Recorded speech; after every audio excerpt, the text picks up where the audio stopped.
Hello students. Today I am going to explain chapter 1 in SST. It is the globes and map. So in this chapter we will try to understand what is the meaning of the globes and map, how they are useful for us, and some basic terms regarding globes and maps. So let me start today's lecture. First is globe. Globe is an exact model of the earth which represents the earth in a simple and accurate way. Globe is an exact model of the earth. हमारी जो अर्थ है उस अर्थ का exact model हमारा globe होता है which represent the earth in a simple, जो हमारी अर्थ को, हमारी पृथ्वी को बहुत ही साधारण तरीके से रिप्रेजेंट करता है एंड एक्यूरेट वे, और काफ़ी सही तरीके से रिप्रेजेंट करता है. इट मीन्स हमारी अर्थ पे जहाँ पे वाटर बॉडीज़ हैं, जहाँ पर लैंड मासेस हैं, जहाँ पर फॉरेस्ट है, कंट्रीज़ हैं, उनके बाउंड्री लाइंस हैं, तो ये सारी चीज़ें जिस तरह से अर्थ पे डिसाइड की गई हैं, जैसे ही उनको देखा जाता है, माउंटेन्स एरिया को देख सकते हैं, तो ये सारी चीज़ें हमको ग्लोब पे ईज़िली दिखाई पड़ती हैं. सो अर्थ को समझने के लिए, अर्थ पे लोकेशंस को अंडरस्टैंड करने के लिए इस ग्लोब को समझना ज़रूरी होता है. सो हम ग्लोब के माध्यम से अर्थ को समझने का प्रयास करते हैं. लेकिन इसमें हमें कुछ ग्लोब्स में कुछ डिमेरिट्स मिलती हैं, कुछ इसकी लिमिटेशन है, because globe is not too much perfect, so it has some limitation. What are its limitations? It doesn't show the details of landforms, location of small towns. अब अर्थ हमारी क्या एक बहुत ही वास्ट एरिया है, और इस बहुत बड़ी अर्थ को जो छोटी छोटी चीज़ें हैं, जैसे स्मॉल टाउन्स हैं, एक स्मॉल एरिया है, छोटा सा लैंडफॉर्म है, तो उनको सही तरीके से दिखा पाने में ग्लोब्स हमारे लैक करते हैं, वो हमको सही तरीके से रिप्रेजेंट नहीं कर पाते हैं. It doesn't show the entire earth at a time, कि ये हमें एक बार में सारी अर्थ को रिप्रेजेंट नहीं कर सकते हैं. अगर हमें एक साइड हमारे सामने है तो उसी साइड को देख सकते हैं, और दूसरी साइड को देखने के लिए हमें ग्लोब को मूव करना पड़ता है. तो इसका मतलब क्या करें कि एंटायर अर्थ को एक साथ हम नहीं देख पाते हैं. It is difficult to carry globe. Globe को लेकर आना जाना ये काफ़ी ज़्यादा डिफ़िकल्ट होता है. Larger globes can show some details but they are difficult to handle. कि बहुत बड़े पैमाने पे भी ग्लोब्स बनाए गए जिनकी साइज़ बड़ी होती हैं, उन पे हमें कुछ डिटेल्स तो दिखाई देती हैं, लेकिन उस बड़ी ग्लोब को समझ पाना या उसको हैंडल करना, उसको रीड कर पाना, ये थोड़ा सा डिफ़िकल्ट टास्क होता है. तो हम कह सकते हैं कि ग्लोब्स में इतनी सारी लिमिटेशंस हमको देखने को मिल जाती हैं. सो इन चीज़ों को ध्यान में रख करके हमारा एक न्यू कॉन्सेप्ट दिया गया है, that is known as the map. Maps are drawing of a part or the whole of the earth's surface on a flat surface. Maps are the drawing. कि मैप्स हमारी ड्राइंग्स होती हैं, और इस drawing में हम क्या देखते हैं, ऑफ अ पार्ट और the whole of the earth surface. ये हमारी पूरी पृथ्वी, अर्थ की पूरे सरफेस को या उस सरफेस के किसी एक पार्ट की ड्राइंग्स होती हैं, जिसे हम एक फ्लैट सरफेस पे, इट मीन्स एक फ्लैट एरिया पे, पेपर्स पे हम उसको ड्रॉ करते हैं और उसके अकॉर्डिंग उस लोकेशंस के बारे में जानकारी लेते हैं. So it is the map. Map से रिलेट करता हुआ एक वर्ड है Atlas. Atlas is a collection of maps bound together in a book. जैसे सपोज इंडिया है, सो इंडिया में बहुत तरीके के मैप्स बन सकते हैं, जैसे कि हमने एक ऐसा मैप बनाया जिसमें सिर्फ स्टेट और कैपिटल दिखाई दी। एक दूसरा मैप हमने बनाया जिसमें इंडिया की सारी रिवर्स दिखाई गई हों। एक हमने मैप बनाया जिसमें हमने माउंटेन्स को दिखा रखा है। एक हमने ऐसा बनाया जिसमें हमने फसलों को या मिनरल्स के डिस्ट्रीब्यूशन को दिखाया। तो इस तरह से क्या है, इंडिया से रिलेट करते बहुत सारे मैप्स हमारे बन सकते हैं और उस मैप्स को जब हम एक साथ कलेक्टेड रूप में एक बुक में रखते हैं तो वह हमारे लिए एटलस कहलाती हैं। So you can say that Atlas is a collection of map bound together in a books, कि मैप्स का कलेक्शन जिसे हम एक बुक में बाउंड कर देते हैं, बाइंड कर देते हैं, that is known as the atlas. Maps are two types. First is the political map and second is physical maps. What is the meaning of the political map? The political map depicts political boundaries of countries, states and districts.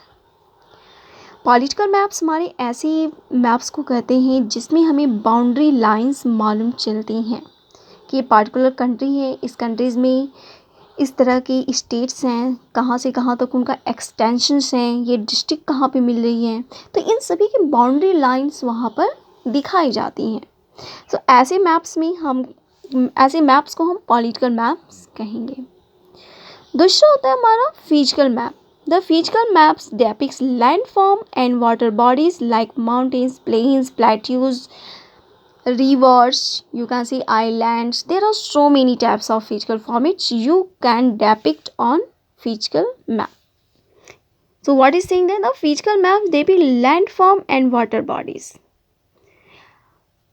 अब physical maps हमारे क्या होते हैं कि exactly हमारे land area में या हमारी पार्टिकुलर एरिया में वाटर बॉडीज़ कहाँ पे हैं, माउंटेन्स कहाँ पे मिलेंगी, प्लेन एरिया कहाँ पे है, प्लेट्यूस कहाँ है, आइलैंड्स किधर हैं। तो इस तरह का जो डेपिक्शन करता हुआ मैप होता है उसी हम फिजिकल मैप कहेंगे। So here we have discuss globe, demerits of globe, maps, atlas types of map, political map and physical map. So let we discuss one more topics, signs and symbols. So already we have learned that in physical map we find the location of the mountain, river, forest. Such types of information we can find on by a map.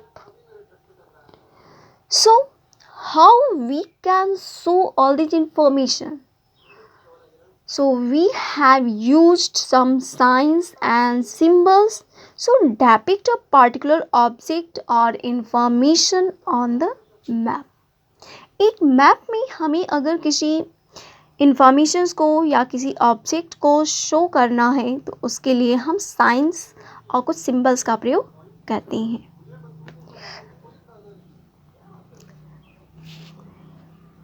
So let me see. Signs and symbols are used to depict a particular objects or information on the map. कि signs and symbols का use हम एक particular object या particular informations को map पे दिखाने के लिए यूज़ में लाते हैं। Such and rivers, temples, school, there are so many examples we can show by the signs and symbols. These are known as the conventional signs and symbols. So इनके लिए हम जिस साइन का यूज़ करते हैं, जो सिम्बल्स यूज़ करते हैं, उन्हें हम कन्वेंशनल साइन एंड सिम्बल्स के नाम से जानते हैं। Next thing is the color on a map. Different colors are used to represent different landform and water bodies on the map. हमारे मैप्स में इंफॉर्मेशंस को दिखाने के लिए हम कलर्स का भी बहुत अच्छे तरीके से यूज़ करते हैं, जिससे हमें एक ग्लांस में हमें मालूम चल जाता है कि कौन सी चीज़ किस तरह से रिप्रेजेंट हो रही है किसी मैप में, कहाँ पर लैंड्स हैं, कहाँ पर वाटर बॉडीज़ है, कहाँ पर डेजर्ट्स है। तो इस तरह की इंफॉर्मेशन हमें बहुत ही आसानी से कलर डेपिक्शन के माध्यम से मिलती हैं। सो हम कुछ एग्जांपल्स देखते हैं, जैसे प्लेन एरिया को so we can use the green colour, desert area it should be in the yellow colour, mountain area in brown colour, highlands also in brown colour, ocean blue. It means water bodies जो होती हैं उन्हें हम normally blue colour से represent करती हैं. सो ये आपकी कुछ लैंडफॉर्म्स हैं और उनसे रिलेटेड कलर्स हैं. So you should learn which colours represent which type of landform on map. Next thing is most important, that is the direction. So let me discuss direction. Just suppose it is a ये हमारा एक India का short map में बना दे रही हूँ थोड़ा इस कॉन्सेप्ट को क्लियर करने के लिए. सो इट इज़ अ रफली मैप ऑफ इंडिया. सो हम इसको समझने की कोशिश करते हैं डायरेक्शन को. अब जस्ट सपोज ये हमारे पास एक मैप है, तो इस मैप में हमें मालूम कैसे चलेगा कि कौन सी चीज़ किधर हमको जाना है, कैसे मूव करना है. सो जब हमें एक प्लेस से दूसरे प्लेस पे मूव करना होता है तो उसके लिए हमें डायरेक्शंस की ज़रूरत पड़ती हैं. सो डायरेक्शंस हमारी 2 टाइप्स की होती हैं, मेन डायरेक्शन है सब डायरेक्शन. तो हम सबसे पहले समझने की कोशिश करते हैं मेन डायरेक्शंस की. तो मेन डायरेक्शंस हमारी 4 होती हैं, north, south, east and west. So day to day life में हमें मालूम है कि हमारी नॉर्थ साइड किधर है, साउथ किधर है, ईस्ट किधर है, वेस्ट किधर है. लेकिन जब हम एक पेज पे देखते हैं, एक मैप को देखते हैं, तो उस समय ये 4 डायरेक्शंस को हम कैसे रिप्रेजेंट करते हैं. तो just suppose it is our map. हम सपोज कर लेते हैं कि ये हमारा मैप है. तो इस मैप पे एकदम टॉप एरिया यानी इसका जो ऊपरी हिस्सा होता है वह हमारा होता है नॉर्थ पोजीशन, और जस्ट इसका नीचे जो हिस्सा होता है उसे हम कहते हैं साउथ पोजीशन. इस साइड में हमारा ईस्ट होता है और ये हमारा होता है west area. So north top पे, बॉटम पे साउथ, राइट साइड में ईस्ट एंड लेफ्ट साइड में west. So these are the 4 main direction which are used on the map. There are some sub direction are also there. Like how is sub direction in madam? Like it is the north, it is west. अब इनके बीच की area यानी अब ये direction हमारा दिखेगा. So it is known as the north west, क्योंकि अब वेस्ट एरिया में है और नॉर्थ साइड में है तो इसको हम कहेंगे नॉर्थ वेस्ट. इधर हम आएंगे तो इस साइड में नॉर्थ और ये साउथ, इनके बीच में जो एरिया आएगी इन्हें हम कहेंगे नॉर्थ ईस्ट. नीचे साइड में देखते हैं तो साउथ और ये ईस्ट, तो इसको हम कहेंगे south east. Here also the south but here the west, so you can say that south west. So these are the main direction and sub direction which are used on the map. Next and last things which are mentioned in the book, that is the scale. A small ruler like symbol on the map is called scale. हम maps को अगर हम बहुत ध्यान से observe करते हैं तो हमें मालूम चलता है कि नीचे कहीं पे नीचे होता है, कहीं पे टॉप पे होता है, कहीं साइड में होता है. सो मैप्स के अकॉर्डिंग इसकी लोकेशन चेंज भी हो सकती है. लेकिन ये कुछ रूलर टाइप में, जैसा हम स्केल यूज़ करते हैं लाइन ड्रॉ करने के लिए तो उस पर कुछ मार्किंग बनी होती है, तो कुछ उस टाइप की मार्किंग बना हुआ सिंबल हमको दिखाई पड़ता है. That is known as the scale. उसको हम मैप स्केल या स्केल के नाम से जानते हैं. अब इसका मतलब क्या है, जस्ट सपोज हम इसकी एग्जांपल ले रहे हैं. सो आपको कुछ इस टाइप की सिंबल्स आपको मैप्स में दिखाई पड़ती हैं. ये हमेशा ये 0 से स्टार्ट किया गया है, 0 1 2 3 4. अब यहाँ पर दे दिया है MILES माइल्स यानी मेल्स. तो इसका मतलब क्या है कि इनके बीच की जो दूरी होती है, जो अगर आप स्केल से माप करेंगे, आपकी जो नॉर्मल स्केल है आप जो यूज़ करते हैं उससे अगर मेज़र करें तो लगभग आपकी 1 सेंटीमीटर हो सकती है, या कभी कभी ये आपको 1 इंच भी हो सकती है, लेकिन जनरली 1 सेंटीमीटर की ये दूरी होती है. तो इसका मतलब क्या होता है, और ये मेल्स यानी 1 सेंटीमीटर यहाँ पर रिप्रेजेंट किया गया है 1 मील को. कि अगर आप मैप में किसी डिस्टेंस की दूरी आप ले रहे हैं, जैसे सपोज हमने इसी मैप में हम ले रहे हैं जो सपोज एक ये डिस्टेंस है और ये एक ए लोकेशन और ये हमारी बी लोकेशन है।